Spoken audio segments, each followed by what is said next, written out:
Huge news from the realm of Lorcana, courtesy of Ravensburger.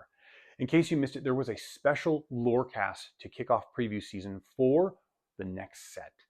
And while we got a ton of information about Winterspell, it's the details for the subsequent two sets that you won't want to miss. So stick around as we break down what comes next for Disney Lorcana.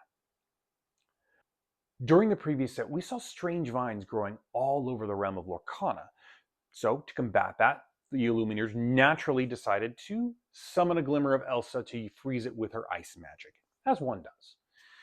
Unfortunately, this particular vine has been absorbing powerful flood ink, and that, combined with Elsa's own ice magic, have created a massive winter spell, which has covered all of Lorcana in a thick blanket of snow. That's the story. Now let's talk details. This set will pre-release in local game and hobby stores on February 13th, with a wide release 1 week later on February 20th. We are getting 5 franchises with this set: Lilo and Stitch the series, Pocahontas, Darkwing Duck, Mickey's Christmas Carol, and The Fox and the Hound. As for mechanics, we haven't seen, nor do I expect to see, anything new. What we are getting is the return of Boost in some new and interesting ways. So far, we've only seen cards with the Whisper characteristic have Boost, but now it can also appear on cards with the Ghost characteristic. We saw this earlier with the reveals of the Ghosts of Christmas Past, Present, and Future, and we see it now with the recently revealed Goofy Ghost of Jacob Marley. Now this is where things get kind of interesting, because previously Boost only cared about whether a card was underneath it or when a card was being put underneath it. Goofy, as well as the also revealed Genie Magical Researcher, actually care about how many cards they have underneath them. It's an interesting design space, and I am curious to see where they take it. Now let's talk about promos. We'll start with Stitch Hide Badness Level, which will be the seasonal promo available only from select Ravensburger events. We've also got Beast Snowfield Troublemaker, which is the buy a box promo you'll get for supporting your local game store. And then we've got the pre-release promo Timon Snowball Swiper, which you can earn by playing in an opening weekend event. As usual, there are also 3 weekly play promos: Grammatala Connected to Nature, White Rabbit Late Again, and Lisa Maza Transformed Gargoyle. As the name implies for these, you earn these promos through weekly play at your local game stores. And you may have noticed that some of these promos have a different border that we haven't seen before. They didn't give us any explanation as to why, but I think they look better this way, and it was carried forward onto this set championship promo, which I think is absolutely gorgeous. Seriously, I haven't been this excited about a set champ promo since Hero, all the way back with Arcasia's Island. This time around, we are getting Tinkerbell Snowflake Collector, and as happened last time, all participants will get the non-foil version, while top 8 finishers will also get a foil version, and the champion receiving the mat. Hopefully this time I won't come in second and will claim a mat for myself. Fingers crossed. We've also seen both iconics for this set, and I think they look amazing. First up, we have Pocahontas Peacekeeper, as well as Moana Curious Explorer.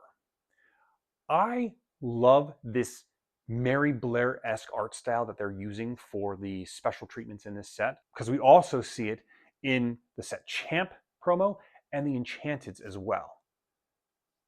I am seriously going to be chasing out a lot of shiny cardboard with Winterspell. There are some truly amazing cards in Winterspell, and we will talk about them, but that's for a later video. Right now I want to turn our attention to the next set called Wilds Unknown. This is where we're getting the long-awaited arrival of Pixar. It starts appropriately enough with Toy Story, but we now know that Woody and Buzz will be joined by glimmers from The Incredibles and Brave. We've already seen a couple of cards from The Incredibles, specifically featuring Mrs. Incredible and Jack Jack, and why she's Mrs. Incredible instead of Elastigirl, I have no idea. I will eventually get over that, I hope. As for Brave, we haven't seen any cards, but we do have an image of this beautiful playmat, which it's another one I need to add to my collection. There's just no way around it. I need that Merida mat. Wilds Unknown will pre-release on May 8th, with a full release 1 week later on May 15th. I will reiterate that when I say pre-release, this time I mean it in the fullest sense of the word. For the first time ever, Disney Lorcana will have pre-release kits. Now, we've mentioned this product before, but I don't mind talking about it again. This is something designed to make the pre-release experience even better.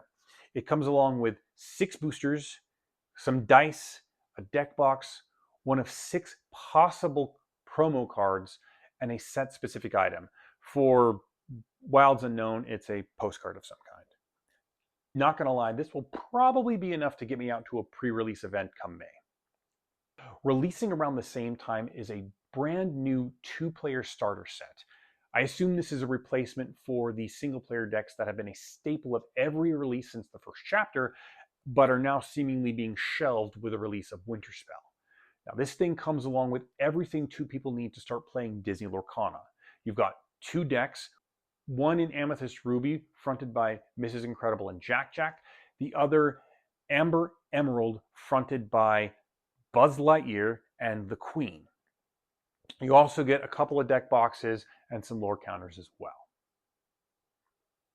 Moving beyond Wilds Unknown, we were given a little information about the next set coming in Q3 of this year. That probably means sometime around September. For starters, we now have a name. It's called Attack of the Vine.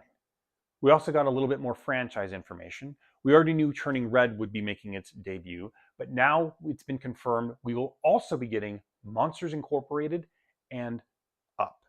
I will also point out that the release of this set will trigger the next round of core constructed rotation, meaning that Shimmering Skies, Azurite Sea, Arcasia's Island, and Reign of Jafar will rotate out to make room for the next 4 sets, starting with Attack of the Vine.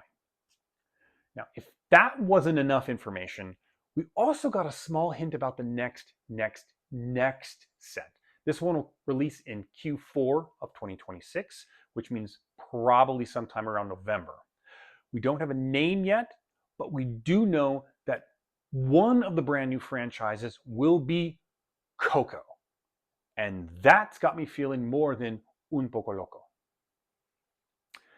There is so much more to talk about with Winterspell, and we're going to be here keeping you as up to date as we possibly can. So please like and subscribe so you don't miss any of our other Lorcana content.